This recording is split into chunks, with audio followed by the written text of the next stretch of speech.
this is my slightly modified PSA stainless steel Freedom rifle with mid-length gas system.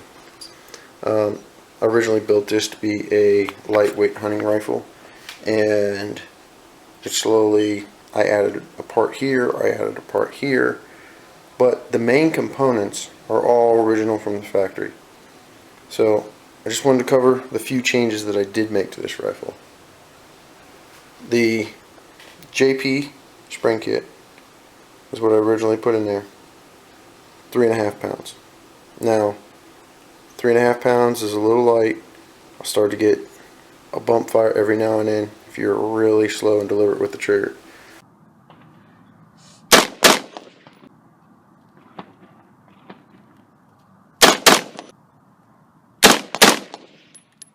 So I realized that my lightweight hunting rifle needed a slightly bit more weight.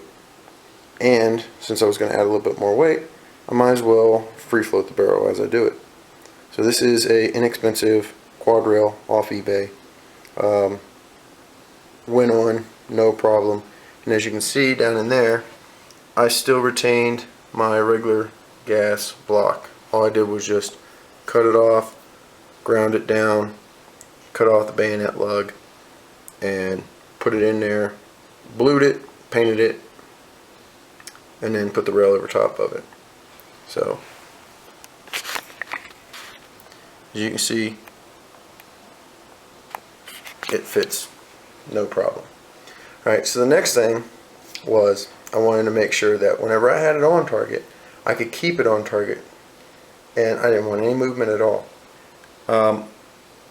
I looked up muzzle brakes. I was interested in getting one. I wanted something that would, this rifle doesn't have really any recoil at all, but I mean, I wanted something that whenever I pull the trigger on, I can literally watch the bullet impact. And I started looking around and I found a video. Truth About Guns tested 50 different muzzle brakes, and this came in the top 10, but this came from Amazon for like $17. So they tested ones that were over $100, and as you went through and you realized that some of those really were not being actually effective as a muzzle brake. And being, I think this was number 8 on the list, and I just couldn't pass that up for under 20 bucks to beat out stuff that cost 3 times as much. Why not give it a try? Well, I liked it so much I actually used it on my daughter's rifle also, that she took her first coyote with. So you'll definitely notice a difference once you swap that out. No. Hey man, get him. Get him right behind the shoulder.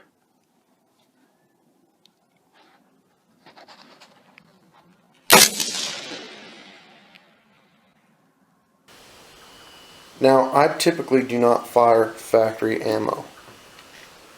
Alright?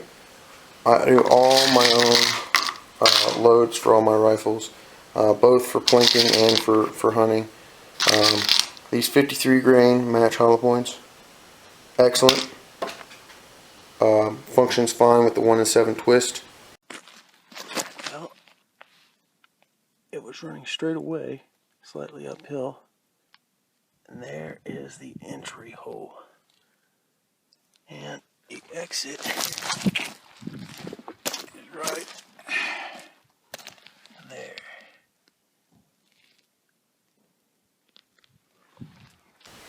The 60 grain Sierras, I buy these. These are actually seconds from the Sierra factory. I bought them by the pound, and again, excellent. The VMAX, again, it's a 50 grain bullet. A lot of people won't believe that it'll actually stabilize and get good accuracy out of your rifle. It will. I really thought those 50 grain VMAX would have been a little kinder, but holy crap. Oh. 75 grain boat tail hollow point. This is my go-to heavy hitter for hogs or long range shooting.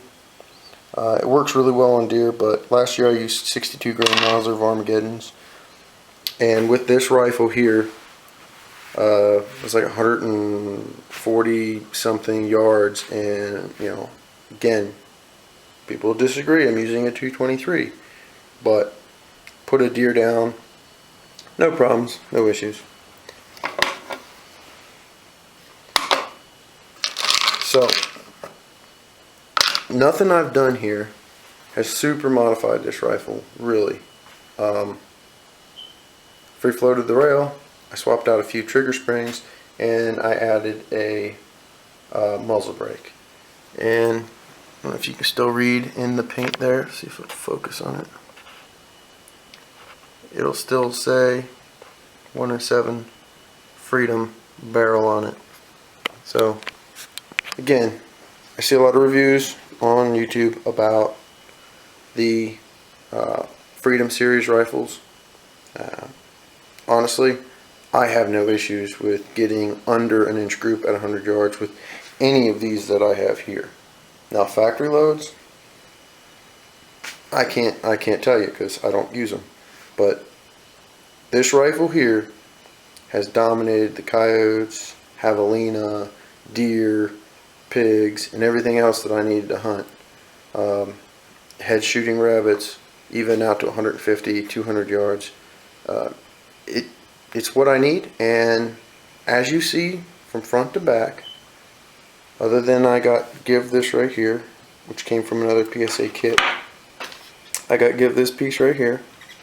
I spent $429 for the rifle, $54 for the polymer lower, which is still holding up strong, $18 for this, $35 for this, like $17, $18 from that, and that's it. And I painted it.